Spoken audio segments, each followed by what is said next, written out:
গরুর মাংসের নতুন একটা রেসিপি আপনাদের সাথে শেয়ার করব। বাসায় যদি মাংস থাকে তো একই রকম রেসিপি প্রতিনিয়ত খেয়ে একঘেয়েমি না হয়ে আজকের এই রেসিপিটা কিন্তু চাইলে আপনারা ফলো করতে পারেন। মাংসের নতুন ধরনের জাস্ট অল্প কিছু মশলা দিয়েই তৈরি করে ফেলতে পারবেন।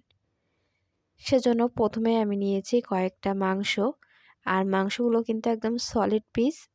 আমি কতটা পুরু করে জাস্ট স্তর ভিত্তিক কেটে নিয়েছি সেটা আপনারা দেখতে পাচ্ছেন।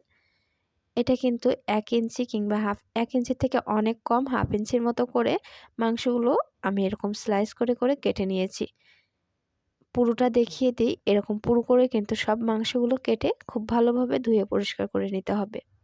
এরকম শিলপাটার উপরে ১ পিস করে মাংস দিয়ে এটাকে কিন্তু খুব ভালোভাবে পিষে নিতে হবে। দেখতে পাচ্ছেন আমি কিভাবে করছি। মাংসগুলো কিন্তু একবার ছাড়িয়েও যাচ্ছে না, আবার এটা কিন্তু খুব ভালোভাবে চাপ দিয়ে এটা পিষে যাচ্ছে। আর যখন আমি এরকম করে বাড়ি দিচ্ছি তখন কিন্তু এটা অনেকটা প্রসারিত হচ্ছে, আর মাংসগুলো কিন্তু পাতলা হয়ে বড় হয়ে যাচ্ছে। এখন এটা আমি কেমন করে নিয়েছি দেখতেই পেয়েছেন। তো এরপর আমি আবার একটু উল্টে দিলাম। উল্টানোর পর অপর সাইড যেখানে আমার মনে হয়েছে যে এটা একটু বড় রয়েছে অথবা পুরু রয়েছে, সে পাশটাও এটা খুব সুন্দরভাবে এরকম করে শিলপাটার সাহায্যে এটা পিষে নিতে হবে। একটা রেখে দিলাম। দেওয়ার পর আমি আরও একটা নিয়ে নিই মাংসগুলো দিয়ে আবারও একইভাবে এটা করে নিতে হবে। এই রেসিপিটা কিন্তু প্রথম দেখে মনে হবে যে অনেকটা বিফ স্টেক কিংবা বিফ চাপ করছি, তবে জিনিসটা কিন্তু আমি সেটা তৈরি করব না। মাংসের এই রেসিপিটা দিয়ে চাইলে আপনারা বিকালের নাস্তায় রুটি, পরোটা কিংবা যেকোনো কিছুর সাথে এটা খেতে পারেন, অথবা এটা কিন্তু ভাত দিয়ে খুব সুন্দরভাবে একটা রেসিপি হবে। তো একইভাবে এটাও আমি খুব সুন্দরভাবে পিষে নিচ্ছি, আবারও উল্টে নিলাম। উল্টে নেওয়ার পর যে সাইডটা শক্ত মনে হবে কিংবা পুরু, সেটাকে আমি আবারও একটু একই রকমভাবে ট্যাপ করে নিব। সবগুলো করে নেওয়ার আমি তারপরে আপনাদের দেখাবো। সবগুলো হয়ে গিয়েছে, দেখতে পাচ্ছেন মাংসগুলো কিন্তু একেবারে ছাড়িয়ে যায়নি। তবে মাংসটা যতটা সম্ভব আমি কিন্তু এটা পিষে নিয়েছি।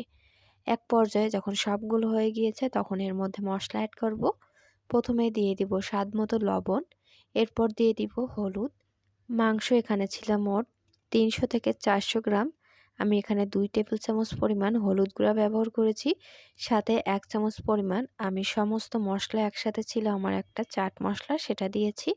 এরপর দিলাম ১ চামচ পরিমাণ ধনিয়া গুঁড়া। এরপর দিয়ে দিয়েছি আদা বাটা ১/২ টেবিল চামচ পরিমাণ, আর ১ টেবিল চামচ পরিমাণ সাথে দিয়েছি রসুন বাটা।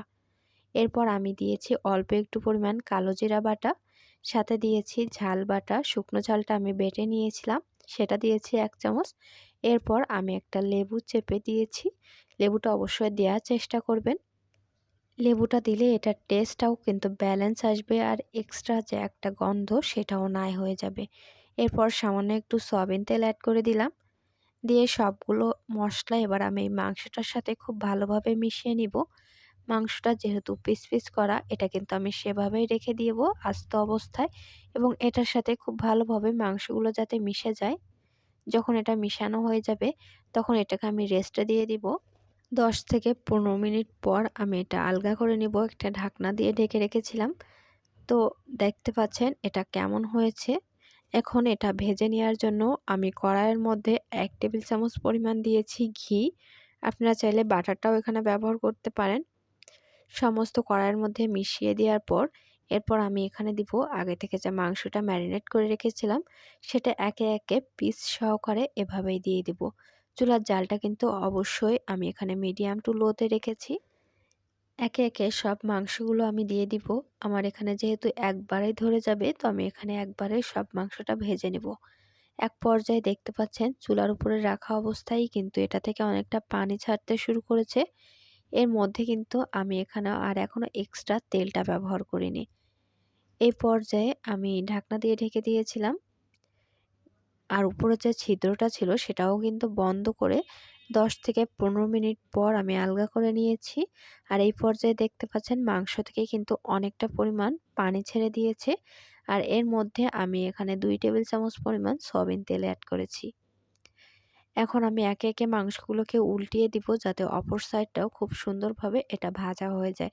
যেহেতু এটা গরুর মাংস, তো এটা ভাজা হইতে কিন্তু অনেকটা সময় লাগে। সেজন্যই কিন্তু আগে থেকে শিলপাটায় নিয়ে আমি এটাকে খুব ভালোভাবে পিষে নিয়েছিলাম। যাতে করে এই পর্যায়ে অল্প একটু সময় রান্না করলে এটা কিন্তু খুব দ্রুত মাংসটা রেডি হয়ে যাবে। এখন একে একে করে এরকম একই নিয়মে আমি কিছু সমান করে এটা কষিয়ে নিচ্ছি, অর্থাৎ উল্টিয়ে দিচ্ছি, আবার কিন্তু ঢাকনা দিয়ে ঢেকে দিচ্ছি। সম্পূর্ণ রান্নাটাই কিন্তু আমি মিডিয়াম আঁচে করে নিচ্ছি।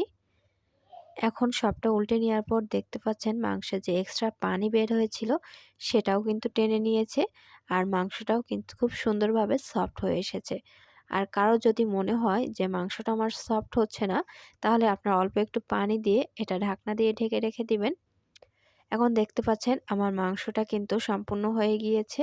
এজন্য আমি এরকম একটা কাটারের সাহায্যে খুব সুন্দরভাবে মাংসগুলোকে খুব ছোট ছোট করে পিস করে নিব। এক হাত দিয়ে দেখতে পাচ্ছেন আমি খুন্তিটা রেখেছি, আর অন্য হাতে এই কাটারের সাহায্যে মাংসগুলো কিন্তু খুব সুন্দরভাবে ছোট ছোট করে নিব।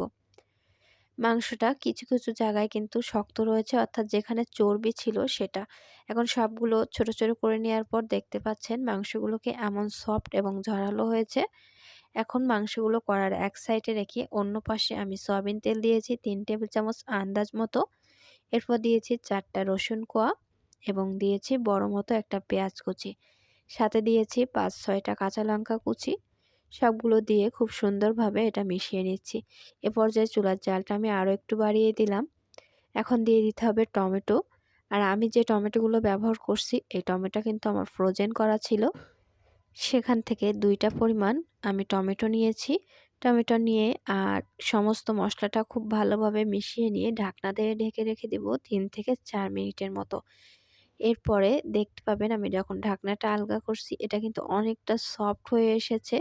আর আমি যতটুকু তেল ব্যবহার করেছি সেটা কিন্তু টেনে নিয়েছে। তবুও কিন্তু আমি এখানে আর তেল ব্যবহার করব না।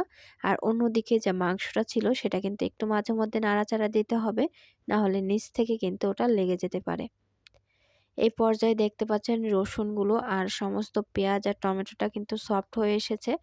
এখন সবগুলো মিশিয়ে দিয়ে আমি এখানে পানি দিয়েছি 1/2 কাপ পরিমাণ। এই পানিটা দিয়ে মাংসের যে এক্সট্রা সিদ্ধ করা ভাব আর আমাদের যে মশলাটা অ্যাড করেছি টমেটো রসুন সেটা কিন্তু এই পানিতেই খুব সুন্দরভাবে সিদ্ধ হয়ে যাবে। তবে আপনাদের বলে রাখি মাংসটা কতটুকু আপনাদের সিদ্ধ হয়েছে এবং সফট হয়েছে সেটার উপর নির্ভর করে এখানে একটু পানিটা বাড়িয়ে অথবা কমিয়ে দিতে পারেন। তবে এই পানিটা কিন্তু খুব বেশি পরিমাণে দেওয়া লাগে না, যেহেতু আমি আগে থেকেই এটা অনেকটা সিদ্ধ হয়ে এসেছে। এখন এক পর্যায়ে আমি ঢাকনাটা আলগা করে আবারও একটু নাড়াচাড়া করে দিব। আর চুলার জালটা এখন মিডিয়ামে করে দিয়েছি। দিয়ে আবারও ঢাকনাটা ঢেকে দিয়েছি 10 মিনিটের মতো। ঠিক 10 মিনিট পর আমি আলগাটা করেছি ঢাকনা। দেখতে পাচ্ছেন অনেকটাই ঝোল কিন্তু টেনে নিয়েছে, আর মাংস আর আমাদের যে টমেটো ছিল সেটাও কিন্তু সম্পূর্ণ একসাথে মশলাটার সাথে মিশে গিয়েছে। এখন এই পর্যায়ে আমি ঢাকনাটা আলগা রেখে সম্পূর্ণ রান্নাটা শেষ করে নিব। এখন এর মধ্যে একে একে কিছু মশলা অ্যাড করব। আমি এখানে একটা কাঠবাদাম, 3টা চীনাবাদাম এবং অল্প একটু পরিমাণ কিশমিশ, অর্থাৎ 3 থেকে 4টা কিশমিশ এগুলো ব্লেন্ড করে এখানে মিশিয়ে দিচ্ছি। এরপর সমস্ত মশলাটা আমি এখানে মিশিয়ে দিলাম। এখন আপনারা টেস্ট করে দেখবেন যে এখানে ঝাল, লবণ সবকিছু ঠিক আছে নাকি। তো আমার এখানে লবণ একটু কম মনে হয়েছে, আমি এখানে আরও একটু এক্সট্রা লবণ অ্যাড করে দিলাম। সাথে দিয়ে দিব অল্প একটু পরিমাণ জিরা গুঁড়া এবং অল্প একটু পরিমাণ গরম মশলার গুঁড়া। সবগুলো দেওয়ার পরেই কিন্তু আজকের যে আমার মাংসের রেসিপি সেটা কিন্তু রেডি হয়ে গিয়েছে। তবে আমি এখানে আরও একটু ঝোলটা কমিয়ে তবে চুলা থেকে নামিয়ে নিব। নামানোর পরে দেখতে পাচ্ছেন এটা দেখতেও কত সুন্দর হয়েছে। এই রেসিপিটা কিন্তু আপনারা চাইলে পরোটা কিংবা বিকালের নাস্তায় রুটির সাহায্যে খেয়ে নিতে পারেন, অথবা গরম ভাতের সাথে খেতেও কিন্তু দারুণ লাগে। এমনকি আপনারা যদি খিচুড়ি রান্না করেন পাশে কিন্তু এই রেসিপিটা তৈরি করে নিতে পারেন। তো ভিডিওটি ভালো লাগলে অবশ্যই চ্যানেলটা সাবস্ক্রাইব করবেন, সাথে আমাদের ফেসবুক পেজটাও ফলো দিতে ভুলবেন না। আর এই রেসিপিটা কে বানিয়েছেন অবশ্যই কিন্তু কমেন্ট করে জানাতে ভুলবেন না। মাংসের রেসিপি প্রতিনিয়ত খেতে কিন্তু আমাদের একঘেয়েমি লাগে। তো মুখের স্বাদ পরিবর্তন করতে এরকম করেই কিন্তু আপনারা একদিন মাংসের রেসিপিটা বানিয়ে নিতে পারেন।